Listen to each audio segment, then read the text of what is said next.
Au nom du Père, du Fils et du Saint-Esprit. Amen. La paix de Jésus soit dans votre maison, sa paix et sa joie. Alléluia. Donc aujourd'hui, je ne vous fais pas la lecture, je ne l'ai pas faite non plus hier, mais le texte est à votre disposition dans l'évangile du jour, puisque c'est ce moment où Jésus vient voir les apôtres qui sont réunis au Cénacle. Et c'est ce moment où Jésus voit Saint Thomas. Saint Thomas. Qu'avons-nous pas entendu de Saint Thomas, voilà, qui se fait remonter les bretelles par Jésus au sujet de sa déclaration qu'il avait faite auprès de ses collègues apôtres. Voilà, il avait dit, si je ne peux pas mettre mes doigts dans les emplacements des clous de ses mains, je ne croirai pas. Si je ne peux pas mettre ma main dans son côté, transpercé par la lance, je ne croirai pas.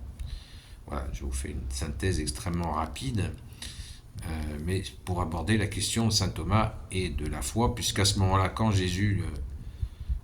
il voit Jésus, saint Thomas, il tombe à genoux et il dit cette fameuse phrase que nous disons à la Sainte Messe quand nous recevons la communion, « Mon Seigneur et mon Dieu ».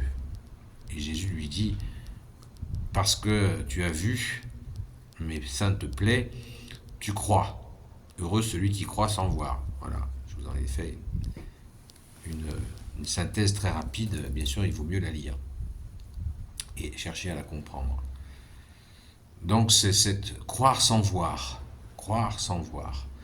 C'est ce que Jésus nous demande, puisque dès l'origine, Dieu, Père, Fils et Saint-Esprit, a voulu que on ne le voit pas. Puisque rappelez-vous que Adam et Ève étaient au jardin d'Éden en présence de Dieu, donc ils le voyaient. Et à la chute, ça a changé de façon de faire.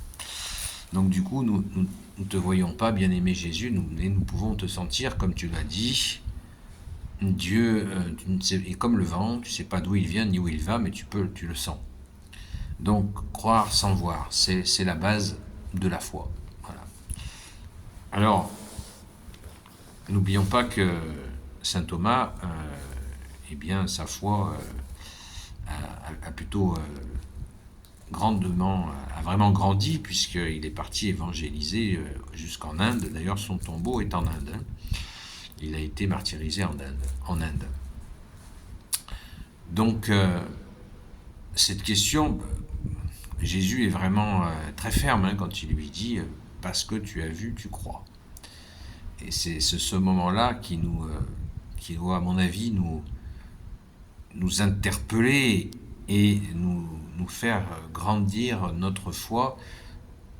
On ne te voit pas, Jésus, mais notre confiance, elle est là. Foi, ça veut dire confiance. C'est la même racine. Confiance. La foi, c'est la confiance en toi, Jésus.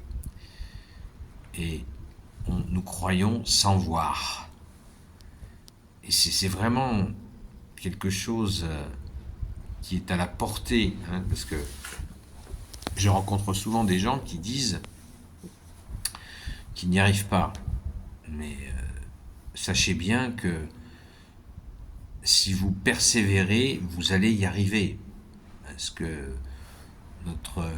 notre Dieu, Père, le Fils et le Saint-Esprit, et Jésus à qui nous avons affaire, puisque nul ne va au Père sans passer par toi, Jésus, eh bien, c'est possible.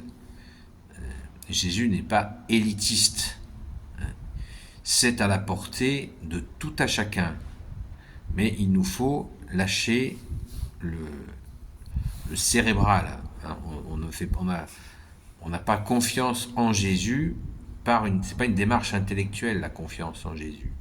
C'est une démarche vraiment en profondeur de l'accueil de lui, voilà, dans son cœur, dans son âme. Et là, ça se fait très naturellement et aussi surnaturellement. Faisons-lui confiance. Merci Jésus d'être le roi de gloire, le Dieu de nos vies. À très vite et soyez bénis.